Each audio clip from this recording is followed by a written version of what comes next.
Hello and welcome to Teenagers Untangled, the award-winning audio hug for parents going through the teeny years. I'm Rachel Richards, journalist, parenting coach, mother of 2 teenagers and 2 bonus daughters. Hi there, I'm Susie Asley, mindfulness coach, mindful therapist, musician and mother of 3 teenagers. 2 of them are twins. Susie, when was the last time you felt stressed?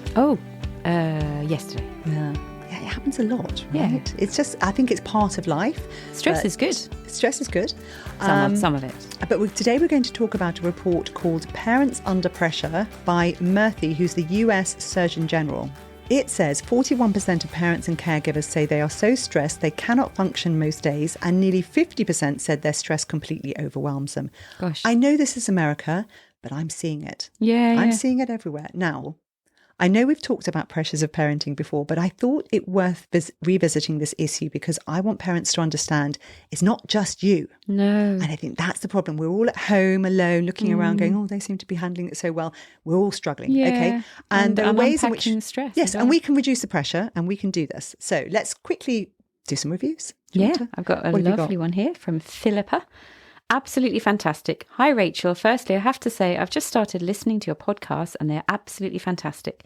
Thank you so much for all the insights. Even if I retain a small amount of the huge knowledge you and Susie kindly share for my tweens, I will be truly thankful. And no doubt be revisiting the podcasts over the years to come. Oh, thank you, Philippa. That's amazing. Thank you. How wonderful. I'm an avid listener of your podcast. I am so glad I stumbled across this when my eldest daughter went to secondary school, as the teenage years seem so overwhelming. They push for more and more independence. The topics covered have been really insightful, and I especially love the episodes you do with one of your daughters. Thanks, Michelle. This feedback is really great because my daughter hasn't done much of this, and I think she's brilliant. Yeah, she's enjoying it. So that's great. Nice. Encourage her.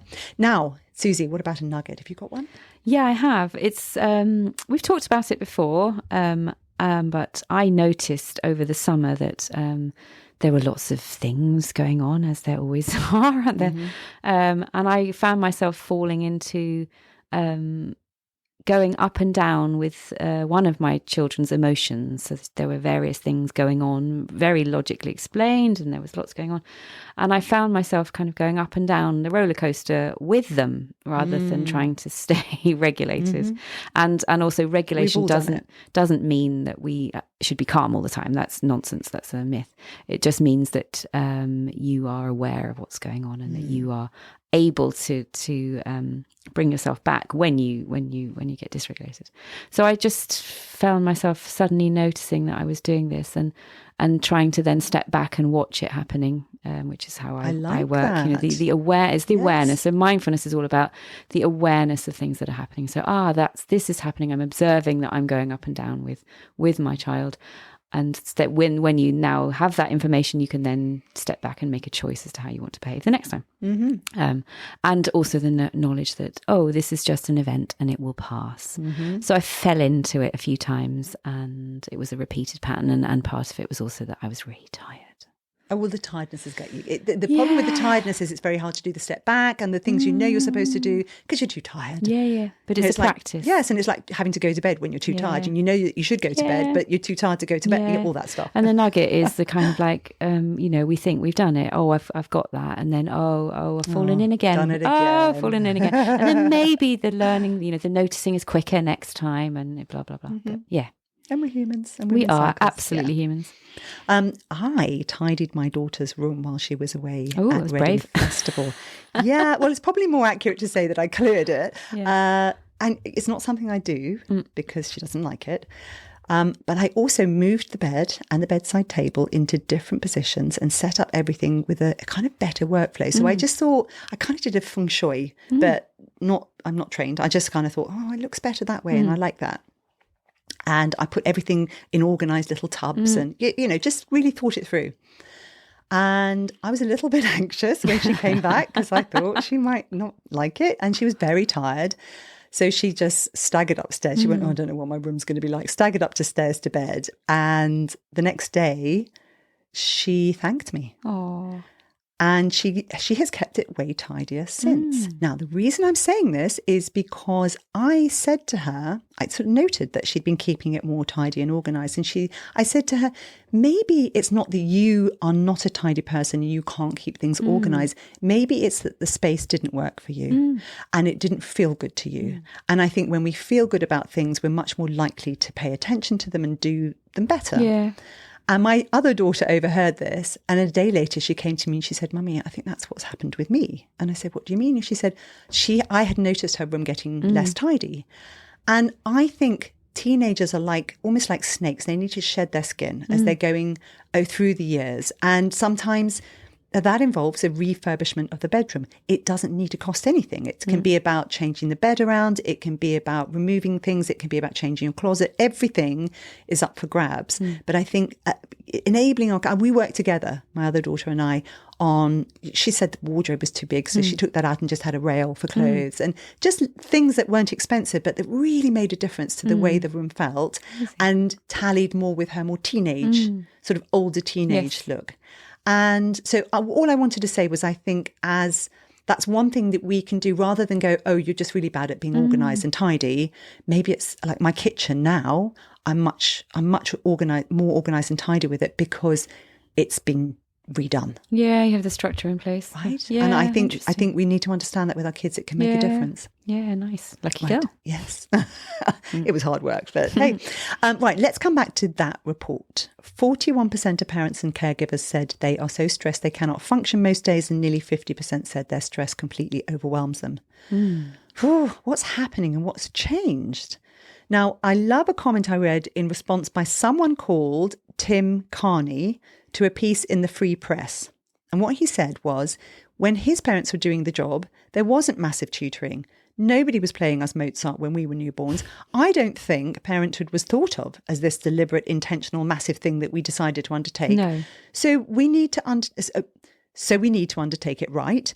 I think it was more thought of as adults are going to get married and married people are going to have kids. The bar is so much higher now that it's ridiculous. Unattainable. I mean, I'm getting nosebleeds. It's ridiculous. I think the root of most dissatisfaction is expectation. And if our expectations are really high, then it's going to be stressful. But I think it's also worth saying, and I'm sure we've said this before, that not all stress is bad. Like stress gets labelled as a big bad guy. And, stress is a survival response that if you don't run out of the road when a car is coming because you're stressed, then you're going to get hit by it. Yes, stress is good. So short-term stress is good for us. It's a survival thing. The bad guy is long-term stress, and they're very different, but we label them as both bad. And actually, short-term stress is really useful. But long-term stress is bad for us, and that's the one that accumulates and makes us sick. There's a book I read years ago called Why Zebras Don't Get Ulcers. Stomach ulcers, that was it. Oh, okay. And it's all about that. Yeah. It's because I was studying nutritional therapy. Then animals shake it off as well. Yeah, shake it off. We don't shake it off. Exactly. And that whole, when it can energize you when you need to solve something. Yeah, but when it's constant. Yeah, it's the long-term drip, drip, drip of never being good enough. That is, toxic. Yes. So just pulling apart what the key pointers of the research was, parents are working longer hours in total. Yeah. And I'll give all these details as we go through. Yeah. Childcare costs have soared beyond even some college tuition in America, but it's happening here. Yeah. Saving for tuition sometimes feels hopeless given the rising cost of everything.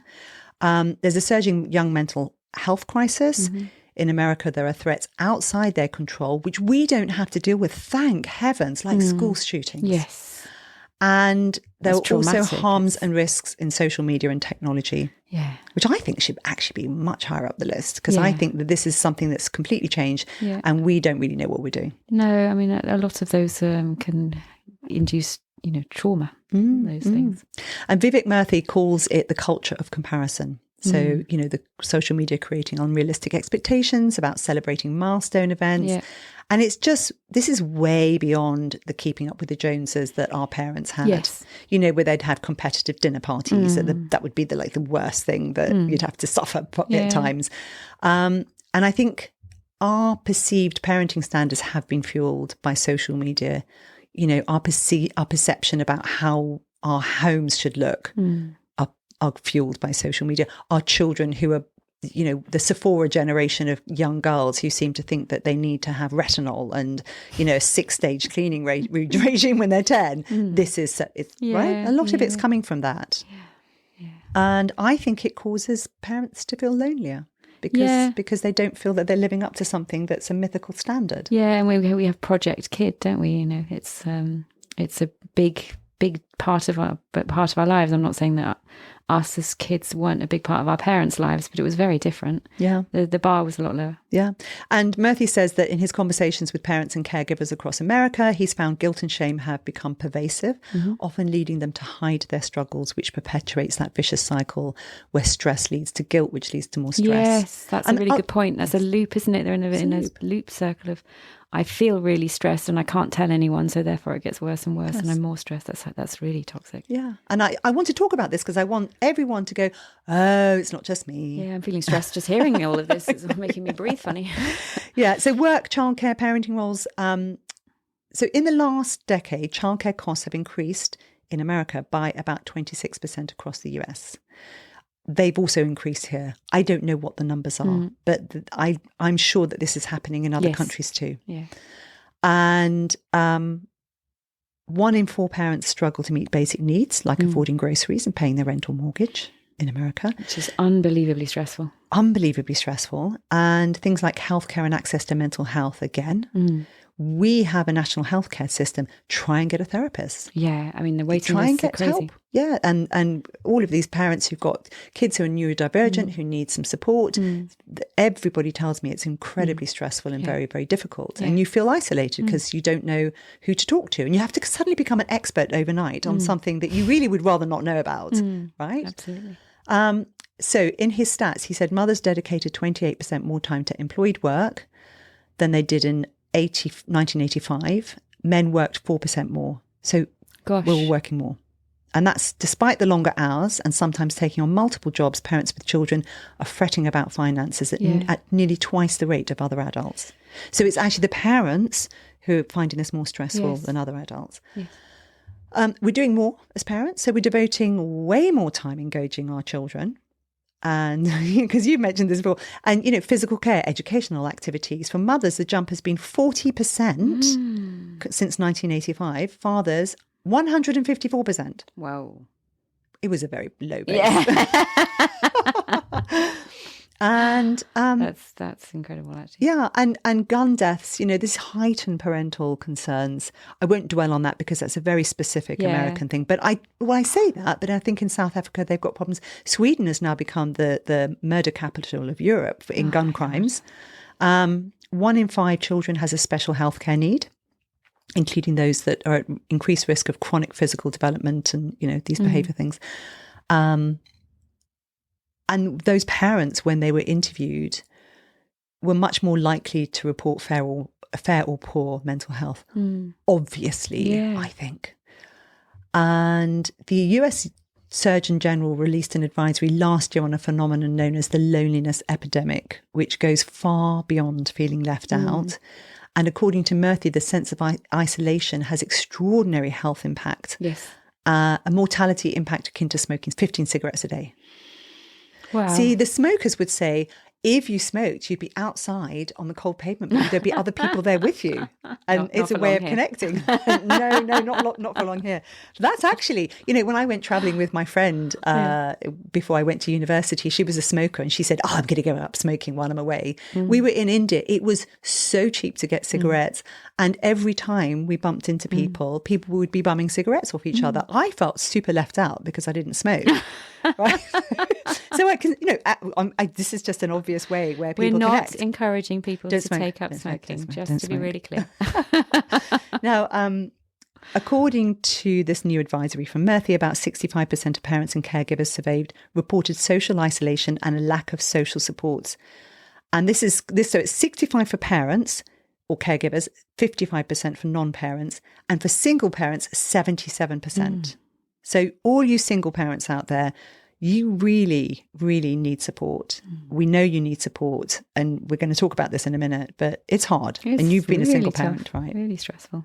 Then that's the loneliness part as well. Yes, We'll exactly. We'll come to that. Exactly. And parents report technology and social media made their jobs harder, Yes. of course. Mental illness and mental health conditions. I mean, this is getting very depressing. Anyway, so what can be done? Can we get to that bit? So Murthy's advisory emphasises the need to value and respect time spent parenting, the same as we value and respect the time spent in a paying job. How do we do that? How do we do that if we've still got to pay the bills? We still have to pay the bills. And, that sounds very nice. This was a cry of feminists way back where they'd say, we're doing all this unpaid labour. Yeah. If you actually priced our time, this would be a very different equation. Yeah. And so one of the things that helps me, I'll start with, is being a single tasker. And every time I come back to this, I think, okay, that's much easier. So I literally only do one task at a time. And I know that the way I get very stressed is when I try and do lots of different things because I've got so much in my head. But when I do one task at a time, I find that I clear the task. It calms my brain because I'm not juggling lots of tasks. And I get to the end of the day and I say, that was all I could achieve. Yeah. I mean, there is still a myth of multitasking, isn't there? Like we're almost... Can't do it. No one does it well. The research shows that we're way worse at it.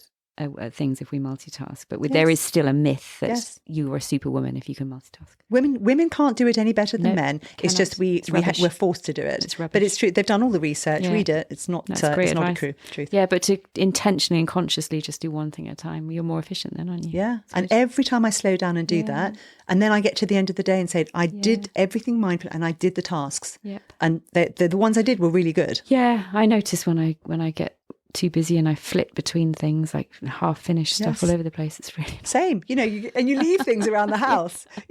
I'm on the way upstairs to go and take some laundry back, and then I notice some cups, so I collect the cups, and then I drop the laundry in the wrong place, and whatever. So here's another one: identify when you're hearing judgment or fear. Is it an internal or external stressor? What do you think? Because, that whole thing, find out whether it's true. Like, where's this coming from? Yeah. Is it, when you get judged, and I used to feel judged all the time. I really struggled. And I realized where it was coming from. And when I said to myself, that's just someone else thinking that's not actually a value to me. No, that's super helpful.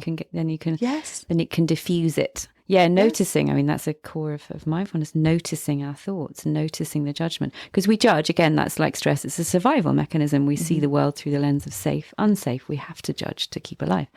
But noticing that we are judging and why and where it's coming from is really, really valuable. Yes. And I think the external judgment we can internalize it. So stuff that we did originate as being external, usually do, because no babies are judgmental. It's external stuff that we internalize, and then it becomes our own narrative, and we need to just hang on a minute. Do I need to be having these high standards? Do I? And also, if you hear, try and tune into when you hear judgment, because sometimes we don't notice it. Once I start noticing it, then I can say to myself, I'm not listening to that. Yeah. Or that's not valuable to me. It's not true. It's not true. And it gives you a safer space. Absolutely. To operate. And if we can really unpack it and go, what is it? What's the little narrative I'm telling myself? And usually at the bottom of the noise, the same stuff. And it's usually our own little mantra, which is, I'm not good enough, or I'm not lovable, or I'm not smart, or one of those, really insidious things that we've taught ourselves. And if we can unpack that and question that, then a lot of the judgment is much softer. Yeah, no, I completely agree. But that's a longer work. No, and I think one of the really interesting things is rationing your exposure to negative thoughts and negative media. And we keep letting the world in. I think true. The way the world works now is we're online, and there has been research showing that after a very brief exposure to negative emotional content, people tend to pay more attention to upsetting images, threatening words, and negative feedback, right? And that activates the stress circuits. But we can use, the same thing happens when you focus on kindness and social support. So if you are feeling this kind of stress and negativity, actually, first of all, just switch off the stuff that's like literally just don't look on social media, don't look at the news, things that are making you unhappy. Looking at a picture of someone smiling can actually have this impact. It's amazing. Isn't that amazing? But we have this with narrative, don't we, that we have to keep up with all of this. Yeah, but we don't. You don't. Nothing's going to change. Well, we just and we feel less threatened when we reflect on caring, helpful behaviour of others as well. And one of the things I found really helpful is when I, if I'm going for a dog walk, I just always say hello and smile to people now, and it just. I just feel happier because people smile and they say hello back. Yeah. So when I'm going around town, and then you start thinking, oh, this is a nice community. Yeah. I mean, obviously not everyone's living in a nice community, but where you'd feel safe. But a smile does make a difference. Yes. Gratitude makes a huge difference. Practicing gratitude, we've talked about that a few times. It really does release happy chemicals in your brain, and it doesn't have to be, weird and. No. Oh, everything's amazing, Pollyanna, and because that would be pukey.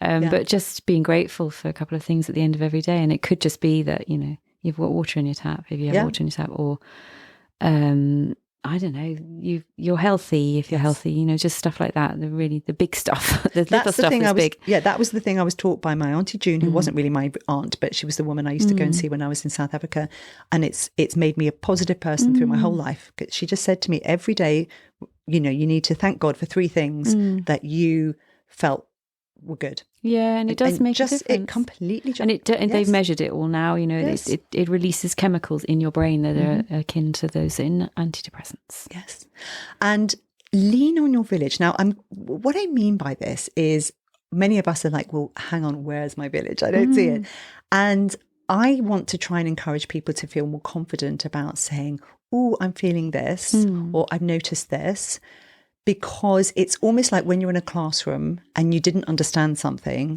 and everyone's looking around thinking, well, I can't put my hand up. But when you do, what's really amazing is other people often say, God, yeah, that's the same for me. Yeah. Or if they don't, they go, I'd like to help you. And that makes them feel great too. Exactly. One of the two. No, I love that. Exactly. And you can say, oh, and they might be feeling stronger at that time, or they can feel good, because for some people, their love language is actually helping other people. Yeah, it always feels good to help other people. Yes. Or I've seen that problem. Yeah. We love fixing We stuff love fixing people. Yes. And so definitely recognize the signs of stress in yourself. And you can almost have a list of things that de-stress you, because I think some of us work in different ways. So I need to run. If I run, and my kids know if I'm getting really tetchy, they'll go, Mum, do you think you might need to run? Yeah, brilliant. And I know that that's a release for me. And my daughter's got an incredibly stressful time at the moment. And it's very hard to help her de-stress. And I keep saying to myself, gosh, I wish I had a better handle on the things that really help her to do, because we haven't figured those things out properly yet. No. She's very mindful. She knows what she should be doing, but she's a perfectionist and she really pushes herself hard and gets mouth ulcers and because she's got to be good and perfect. And that's a hard one. But I think constantly going back in and thinking, what techniques what helps work for her, because people often go, go and meditate or go and be mindful, and for some people that is the best thing, and for some people it drives them insane. Correct. So we need to move our body often when we're that stressed. It's a moving body, jumping, doing a few push-ups or running up and down the road is and then if you want to meditate, then you can do it, but often it's not. It's like dissipating that stress energy. Yeah, it's in our bodies. Animals do it, they shake. Yeah. We can just put on music and dance around, laughter is a really good one. Yeah.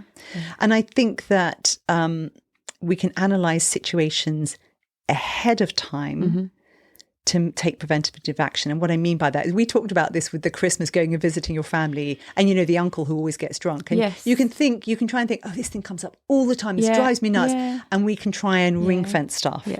Like, oh, when he brings out the bottle, I'm going to go for a walk, or I'm going to... Right? Yeah, and the big one that I find for me is knowing this too shall pass. It just makes such a difference. You sit in a stressful situation and you think you're going to die and it's going to be like this forever, and it never is. It will pass. It always passes. And I actually think sometimes, if we get very anxious and very stressed because they're very connected, that, we think we've got to be calm, that the opposite of anxiety is calm. And it's not. The antidote to anxiety is trust. Nice. So it's trusting. I mean, calm is brilliant. I teach it all the time. We can have calming tools and we can want to be calmer, but that's just symptoms. It's calming the symptoms. If we're very anxious, we are learning how to trust in the bigger picture, in that it will pass, in that life will be okay. We're not all going to whatever our mind catastrophe our mind is telling us is going to happen. If we can just trust, and then our body goes, I'm okay, and it's a big shift, actually. Yes. The other thing that was great was when I gave a list of my top 10 things I'd learned while I was making this podcast for the 100th episode, and Tara Wigley, who's a fantastic brilliant name food writer, she's great, and she wrote the book Toast. You need it if your kids are going to university. It's a wonderful book to give them. And she messaged in straight away and said, oh my gosh, I love this episode. Here's the thing, you need more me time. And what she meant by that, she said, make sure you do at least one thing each day for you. And for her, I think it's cold water swimming, running, whatever. Right. But, actually ring fence something that you do for you, because it's the oxygen mask that you've got to put on in order to be okay for your kids, and tell yourself, I need this. You need I it. have to have That's this. Brilliant advice, because Loved it. Yeah, brilliant. So you guys, I love the listeners who are writing with things. Go ahead. Yeah, but we don't. That's the first thing we get rid of, isn't it? Yeah, that one slips off. But actually, if we can see it as an investment, that we need it, then we have to do it in a different way. Budget more time to get things done. Researchers in Scandinavia report that mothers are more burned by time pressure than fathers, and the women most affected are either highly educated, financially stressed, or lacking in social support. And you might think that you can't afford to change the schedule, but that pressure that we put on ourselves by saying, I've got to do this, and this, is really problematic. And actually, I realized recently that the whole having a diary and planning ahead is so much more effective as a way to live. And I've never been very good at it, but it's actually really much less stressful. And so I'm just going to throw that one in there as something that I used to do really badly and I'm getting better at. Yeah. And also looking at, and I have lists of things where this can drop off. Yes. This can be moved down. Yes. This isn't important. Yes. Right. Yeah, my partner, we did that. He was trying to help me because I'm not very good at stuff like that. Of things that you need to do immediately, things that can wait, and things that actually you can get rid of. But categorizing them is super helpful. Because we think everything's got to be done today. That's the thing. And then we just chuck it all out. And when we're stressed, we can't calm down enough to think that through. But actually, if we take preemptive, just give yourself a planning time in advance, and just say, I'm just going to plan this out, and then it's going to be so much easier. I'm bad at that because I think, I can't be bothered. I'll wing it when I get there, and then it's more stressful, isn't it? So reframing what's happening so that you can take ownership is another thing. So cognitive reappraisal is what they did was they took students and they talk through a stressful thing and let them talk about their emotions. So when they rehashed their emotions alone, they continued with their stress.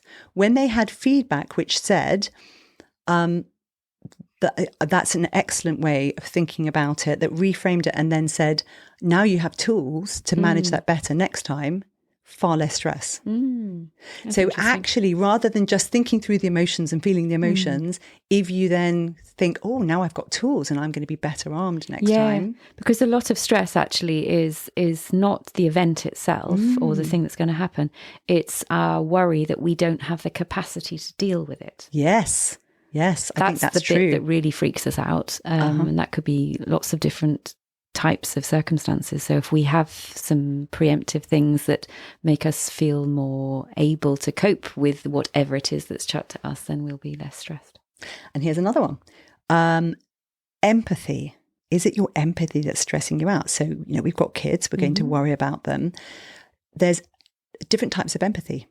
There's the affective empathy and cognitive empathy. And affective empathy can cause stress, because what it does is it's women who participate in this. There was a study done on women participating in a simulation game where women who had lots of affective empathy got a bigger hit of cortisol when they had to make decisions about distressed, unhappy kids. Mm-hmm.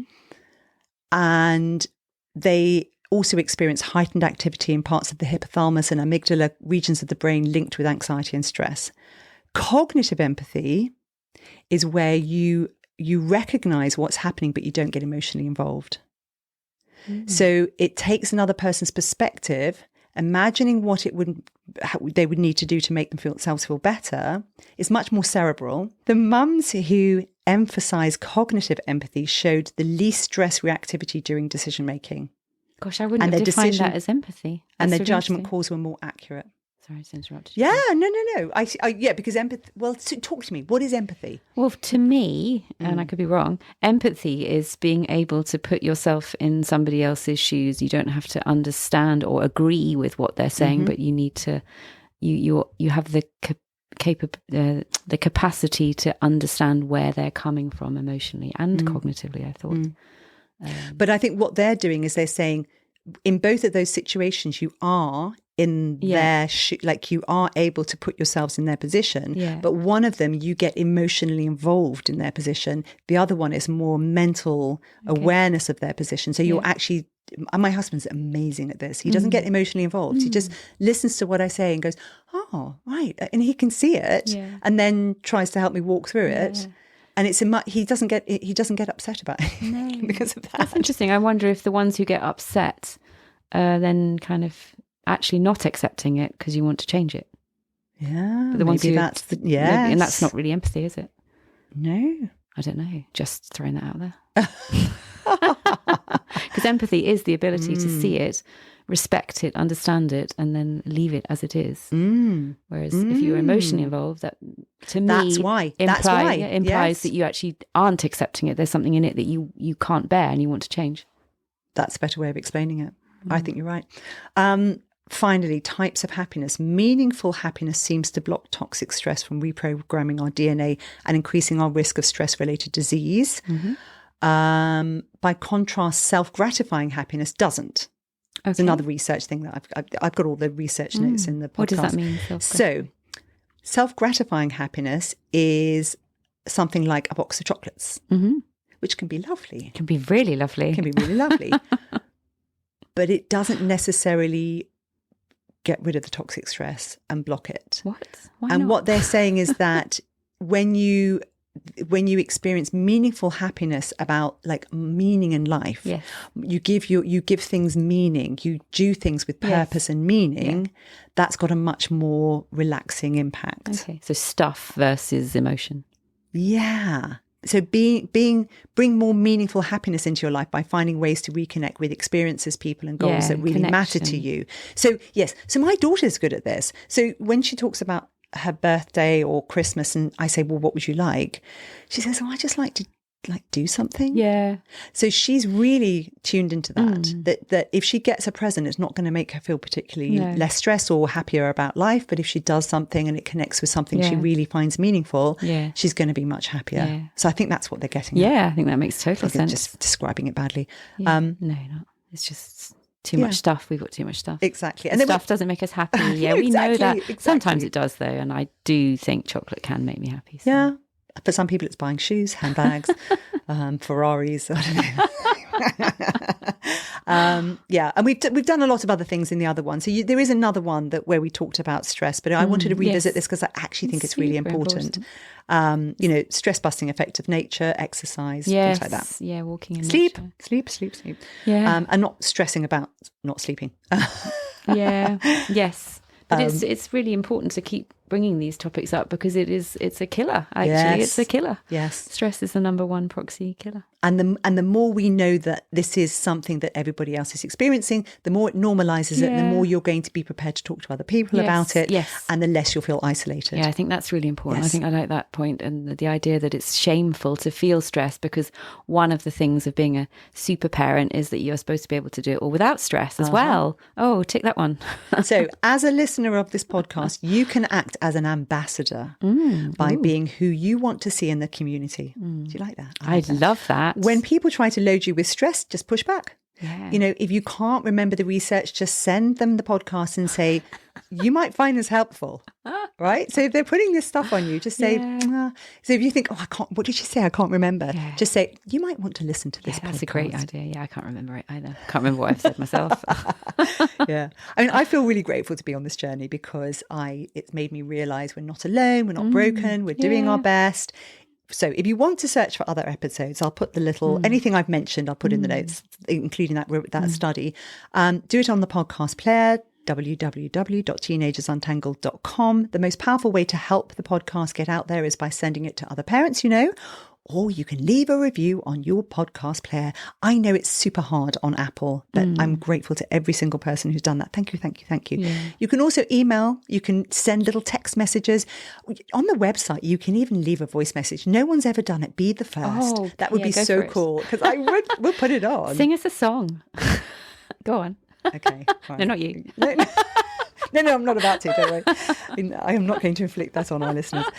So you can email on teenagersuntangled@gmail.com. As you can hear, Susie is incredibly knowledgeable on this issue. You can get support by reaching out to her. And she does a lot of work with companies, so don't forget that. What's your website again?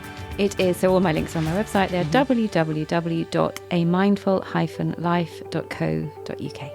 Brilliant. That's it for this week. Have a restful, less stressy week. Bye-bye for now. Bye-bye.